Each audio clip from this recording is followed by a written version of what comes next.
The debate में आपका स्वागत है। आज हम एक ऐसे नीतिगत बदलाव पर चर्चा कर रहे हैं जिसने तकनीकी दुनिया और अंतर्राष्ट्रीय संबंधों में आप कह सकते हैं काफी हलचल पैदा कर दी है। ये है अमेरिकी राष्ट्रपति ट्रंप द्वारा H-1B वीजा पर लगाया गया नया और काफी भारी भरकम $1 लाख का शुल्क। ये वीजा, जैसा कि हम जानते हैं, अमेरिकी कंपनियों को विशेष योग्यता वाले विदेशी पेशेवरों को अस्थायी तौर पर नियुक्त करने की अनुमति देता है और ये नया शुल्क 21 सितंबर 2025 से प्रभावी हुआ है।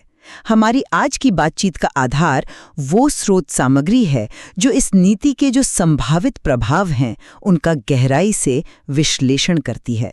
बिल्कुल।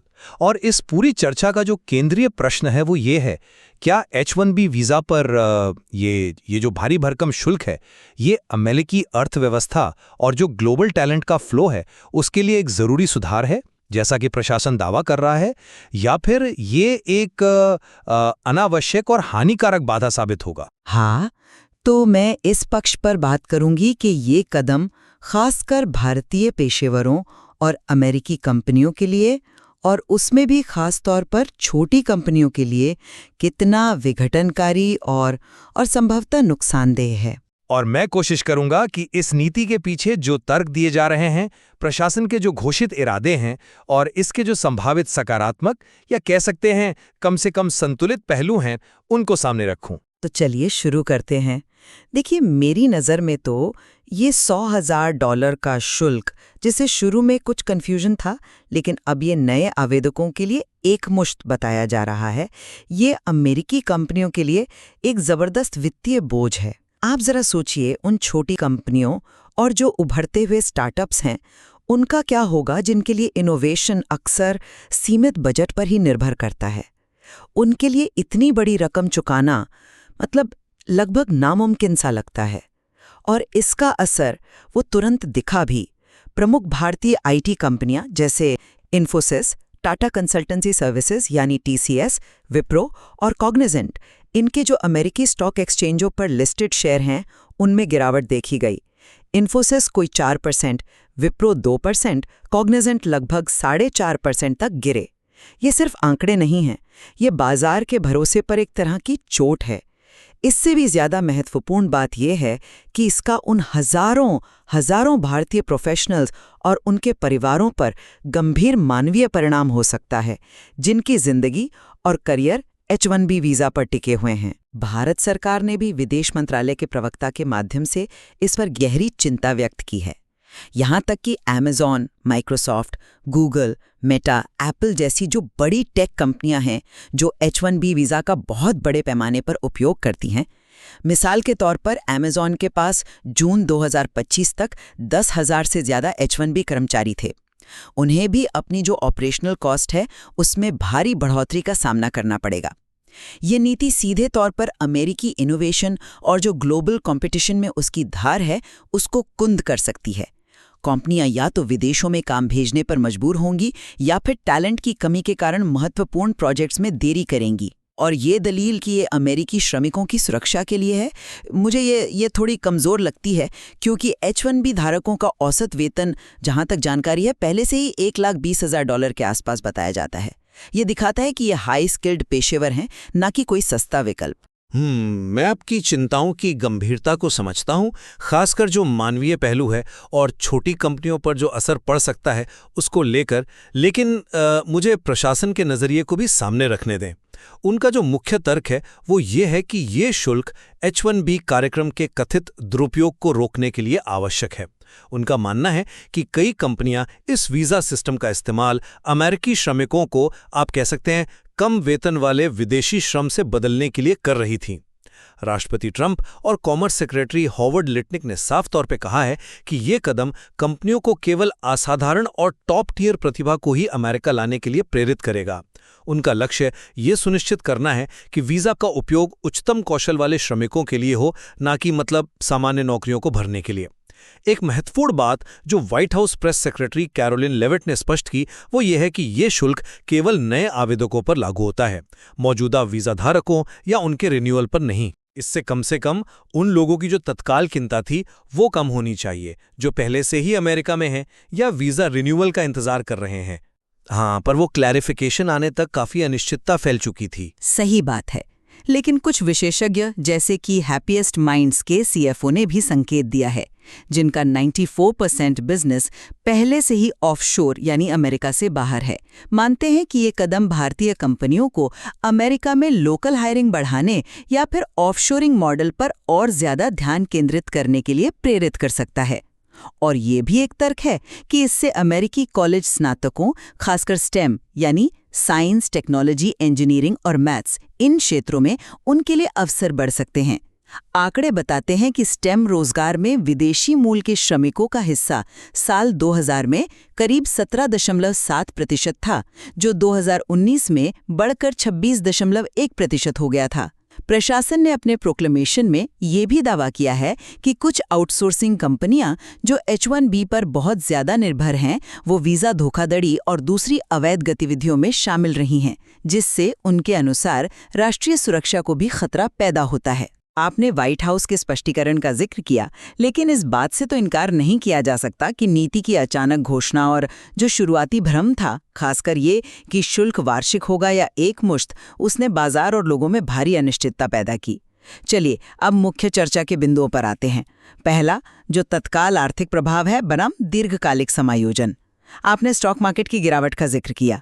पारिख जैन जैसे विश्लेषकों ने शुरुआत में चेतावनी दी थी कि अगर ये शुल्क मौजूदा वीज़ा पर भी लागू होता तो इससे आईटी सेक्टर के ईबिडा मार्जिन, मतलब कंपनियों की कमाई क्षमता का जो एक पैमाना है, उस पर 1-2% तक का असर पड़ सकता था और डिलीवरी लागत बढ़ सकती थी। भले ही अब स्पष्टीकरण आ गया है, लेकिन क्या ये उस तत्काल आर्थिक झटके को पूरी तरह नकार देता है? ये एक दिलचस्प पॉइंट है। हालांकि मैं इसे थोड़ा अलग तरह से देखता हूँ। ये सच है कि शुरुआती भ्रम ने बाजार में घबराहट पैदा की, इसमें कोई शक नहीं। लेकिन स्पष्टीकरण के बाद कि शुल्क केवल नए आवेदकों पर है, तत्काल वित्तीय प्रभाव शायद उतना विनाशकारी ना हो जितना पहले सोचा गया था। हाँ, भविष्य की हायरिंग की लागत तो बढ़ेगी, लेकिन कंपनियां अक्सर ऐसी चुनौतियों का सामना करने के लिए, आप जानते हैं, रणनीतियां विकसित करती हैं। जैसा कि हैप्पीएस्ट माइंड्स के उदाहरण से पता चलता है, कंपनियां ऑफशोरिंग बढ़ा सकती हैं या फिर अमेरिका में ही स्थानीय प्रतिभा को विकसित करने और भर्ती करने पर ज्यादा जोर दे सकती हैं। इसे सिर्फ लागत वृद्धि के रूप में देखने के बजाय ये एक रणनीतिक पुनर्संयोजन का उत्प्रेरक भी हो सकता है।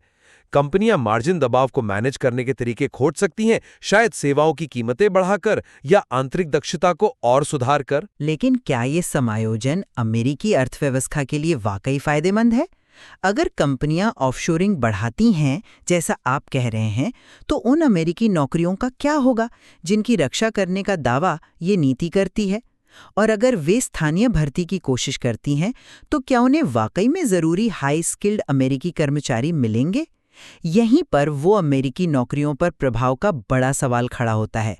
क्या ये नीति सुरक्षा दे रही है या और ज्यादा व्यवधान पैदा कर रही है? देखिए, प्रशासन का पक्ष तो यही है कि ये अमेरिकी श्रमिकों को उस प्रतिस्पर्धा से बचाएगा जिसे वे अनुचित मानते हैं।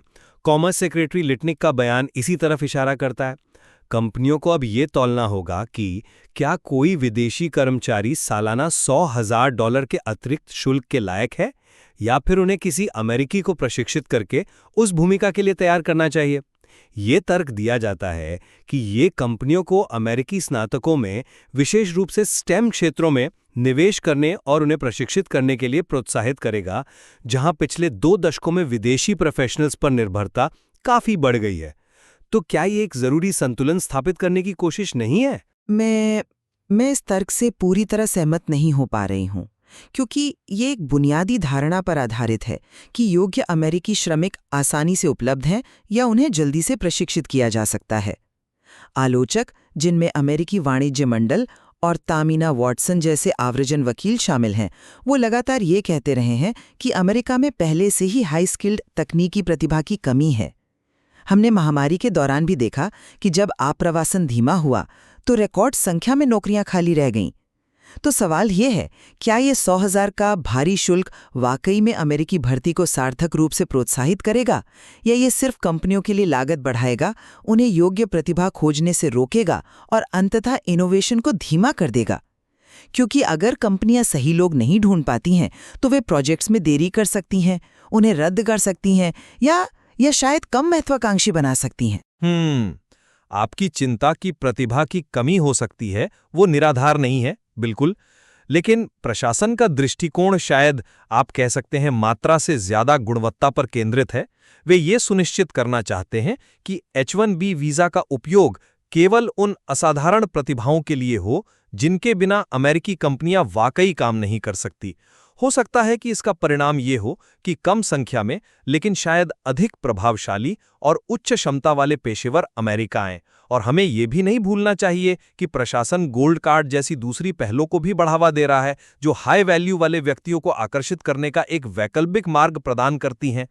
तो असली सवाल शायद ये है कि क्या ये नीति वाकई में अमेरिका आने वाली प्रतिभा की समग्र गुणवत्ता को बढ़ाएगी, या ये सिर्फ प्रवेश प्रक्रिया को अनावश्यक रूप से महंगा और जटिल बना देगी। गुणवत्ता की बात महत्वपूर्ण है, लेकिन इनोवेशन और अमेरिकी प्रतिस्पर्धात्मकता का क्या? ये उच्च शुल्क, जैसा मैंने पहले कहा, छोटी कंपनियों और स्टार्टअप्स को सबसे ज्यादा चोट पहुंचाएगा। ये अक्सर सीमित संसाधनों के साथ काम करते हैं और $100,000 प्रति विदेशी कर्मचारी का शुल्क उनके लिए, आप कह सकती हैं, कमर तोड़ने वाला साबित हो सकता है। ये वही कंपनियां हैं जो अक्सर अर्थव्यवस्था में नए विचारों और नौकरियों का इंजन होती हैं। जॉर्ज लोपेज जैसे विशेषज्ञों का तर्क है कि बड़ी कंपनियां भी प्रभावित होंगी और वे प्रतिभा के लिए भारत, चीन, कनाडा या यूरोप जैसे दूसरे देशों की ओर ज्यादा देखने लगेंगी। तो क्या अमेरिका इस तरह धीरे धीरे दुनिया की जो सर्वश्रेष्ठ प्रतिभा है उसे आकर्षित करने की अपनी क्षमता खो देगा, जो दशकों से उसकी आर्थिक और तकनीकी शक्ति का आधार रही है? ये एक जोखिम है, हाँ, जिसे नकारा नहीं जा सकता। लेकिन प्रशासन के दृष्टिकोण से देखें तो उनका मानना है कि अमेरिका को केवल सर्वश्रेष्ठ प्रतिभा की आवश्यकता है और जो कंपनियां उस प्रतिभा को चाहती हैं वे इसके लिए भुगतान करने को तैयार होंगे। वे शायद ये तर्क देंगे कि ये कदम H-1B प्रणाली को साफ करेगा और इसे उसके मूल उद्देश्य पर वापस लाएगा, यानी उन विशिष्ट हाई स्किल्ड भूमिकाओं को भरना जिनके लिए योग्य अमेरिकी श्रमिक आसानी से उपलब्ध नहीं है, ना कि अमेरिकी श्रमिकों को कम लागत पर रिप्लेस करना। अब यह बहस का विषय है कि क्या ये अमेरिकी प्रतिस्पर्धात्मकता को लंबे समय में नुकसान पहुंचाएगा या इसे केवल हाई वैल्यू इनोवेशन पर ज्यादा केंद्रित और मजबूत बनाएगा। इसका उत्तर शायद समय ही देगा। स्पर्धात्मक बहस के बीच हमें इस नीति के जो मानवीय और भू राजनीतिक पहलू हैं उनको नज़रअंदाज नहीं करना चाहिए। ये बहुत गंभीर हैं। भारत सरकार ने विदेश मंत्रालय के प्रवक्ता रणधीर जायसवाल के माध्यम से स्पष्ट रूप से परिवारों पर पड़ने वाले प्रभाव और व्यवधान पर गहरी चिंता व्यक्त की है। उन्होंने इसे मानवीय परिणाम वाला कदम बताया। शुरुआती भ्रम के दौरान जब शुल्क की प्रकृति स्पष्ट नहीं थी तो ऐसी खबरें आईं कि गूगल और मेटा जैसी बड़ी कंपनियों ने कथित तौर पर अपने H-1B कर्मचारियों को तत्काल अमेरिका लौटने की सलाह देने वाले आंतरिक मेमो जारी किए। इससे उन कर्मचारियों और उनके परिवारों में भारी अनिश्चितता और घबराहट फैल गई। ये उन हजारों परिवारों के लिए एक बहुत बड़ा झटका था जिनकी जिंदगी इस वीज़ा पर निर्भर करती है। मैं मानता हूं कि शुरुआती दौर में जो कम्युनिकेशन की कमी थी और अस्पष्टता थी, उसने अनावश्यक चिंता और परेशानी पैदा की। लेकिन जैसा मैंने पहले कहा, व्हाइट हाउस ने बाद में यह स्पष्ट करने की कोशिश की कि मौजूदा वीज़ा धारकों की यात्रा प्रभावित नहीं होगी और उन्हें अमेरिका लौटने के लिए ये शुल्क नहीं देना होगा। हालांकि आपका जो उठाया गया व्यापक प्रश्न है वो महत्वपूर्ण है। क्या ये नीति भारत और अमेरिका के बीच जो दशकों से प्रतिभा का एक सहज प्रवाह चला आ रहा है उसे स्थायी रूप से बाधित कर देगी? ये प्रवाह, जैसा कि विदेश मंत्रालय ने भी स्वीकार किया है, दोनों देशों के लिए म्यूचुअली बेनिफिशियल रहा है।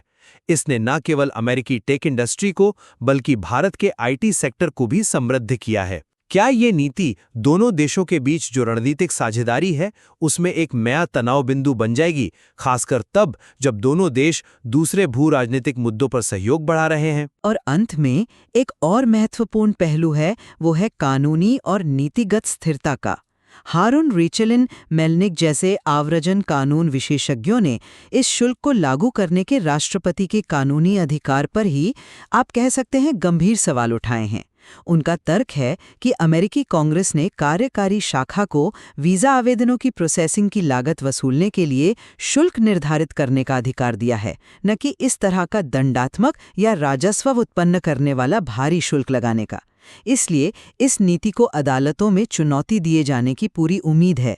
इसके अलावा नीति की अचानक घोषणा और शुरुआती अस्पष्टता, जैसे कि इसे वार्षिक शुल्क बताया जाना, इसने व्यापार जगत में भारी अस्थिरता पैदा की। भारत की प्रमुख आईटी उद्योग संस्था नैस्कॉम ने भी कार्यान्वयन की जल्दबाजी और समय सीमा पर चिंता व्यक्त की थी। क्या इस तरह की नीति निर्माण प्रक्रिया भरोसेमंद है? देखिए, प्रशासन का पक्ष ये है कि ये कदम H-1B प्रणाली के दुरुपयोग को रोकने के लिए न केवल आवश्यक है, बल्कि उनके कानूनी अधिकार क्षेत्र में भी आता है। वे इसे मौजूदा आव्रजन कानूनों को सख्ती से लागू करने और अमेरिकी राष्ट्रीय हितों, खासकर अमेरिकी श्रमिकों के हितों की रक्षा करने के एक तरीके के रूप में देखते हैं। ये सच है कि कानूनी चुनौतियां लगभग निश्चित हैं और ये देखना दिलचस्प होगा कि अमेरिकी अदालतें इस मामले पर क्या रुख अपनाती हैं। क्या अदालतें इसे राष्ट्रपति के अधिकार क्षेत्र में मानेंगी या कांग्रेस द्वारा निर्धारित सीमाओं का उल्लंघन? भविष्य में नीतिगत स्पष्टता और इन कानूनी कार्रवाइयों के अंतिम परिणाम ये तय करेंगे कि इस क्षेत्र में स्थिरता लौटती है या अनिश्चितता का माहौल बना रहता है। तो संक्षेप में कहूं तो मेरी दृष्टि में ये $100,000 का शुल्क एक बड़ा और नकारात्मक कदम है, जिसके तत्काल आर्थिक झटके जैसे शेयर बाजार में गिरावट और मानवीय परिणाम स्पष्ट रूप से दिखाई देते हैं। ये अमेरिकी टेक कंपनियों, विशेषकर छोटी और मध्यम आकार की कंपनियों और समग्र अमेरिकी नवाचार पारिस्थितिकी तंत्र के लिए एक महत्वपूर्ण व्यवधान प्रस्तुत करता है। इसके जो घोषित दीर्घकालिक लाभ हैं, जैसे अमेरिकी नौकरियों की सुरक्षा, वो मुझे संदिग्ध लगते हैं, जबकि अमेरिका की वैश्विक प्रतिभा को आकर्षित करने और बनाए रखने की क्षमता को गंभीर रूप से कमजोर करने का जोखिम वास्तविक है। वहीं दूसरी ओर प्रशासन और उसके समर्थक इसे H-1B कार्यक्रम में व्याप्त कथित खामियों और दुरुपयोग को ठीक करने, अमेरिकी श्रमिकों के हितों की रक्षा करने और ये सुनिश्चित करने के एक आवश्यक यद्यपि कठोर उपाय के रूप में देखते हैं कि अमेरिका केवल उच्चतम, कुशल और असाधारण प्रतिभा को ही आकर्षित करे। हाँ, अल्पावधि में समायोजन और व्यवधान हुए हैं और शायद आगे भी होंगे, जैसा हमने चर्चा की, लेकिन अगर ये नीति वाकई कंपनियों को घरेलू प्रतिभा में निवेश करने के लिए प्रेरित करती है और केवल उच्च गुणवत्ता वाले आप्रवासन को बढ़ावा देती है, तो ये तर्क दिया जा सकता है कि दीर्घकालिक प्रभाव अमेरिकी अर्थव्यवस्था और उसके कार्यबल के लिए सकारात्मक हो सकता है। ये बिल्कुल स्पष्ट है कि इस नीति के पूर्ण और अंतिम प्रभाव क्या होंगे, ये अभी देखना बाकी है। ये बहुत हद तक इस बात पर निर्भर करेगा कि कंपनियां इसके जवाब में क्या रणनीतियां अपनाती हैं, अदालतों का फैसला क्या होता है और क्या भविष्य में इस नीति में कोई बदलाव किया जाता है। बिल्कुल सहमत हूं, और इसीलिए इस जैसे जटिल मुद्दे पर विभिन्न दृष्टिकोणों पर विचार करना महत्वपूर्ण है। इस नीति के न केवल गहरे आर्थिक निहितार्थ हैं, बल्कि इसके मानवीय, सामाजिक और भू राजनीतिक आयाम भी उतने ही महत्वपूर्ण हैं, जिन पर हमने आज कोशिश की कि चर्चा करें। स्रोत सामग्री में निश्चित रूप से और भी कई परतें हैं जिन पर और गहराई से विचार किया जा सकता है। आज की चर्चा को हम यहीं विराम देते हैं। सुनने के लिए धन्यवाद।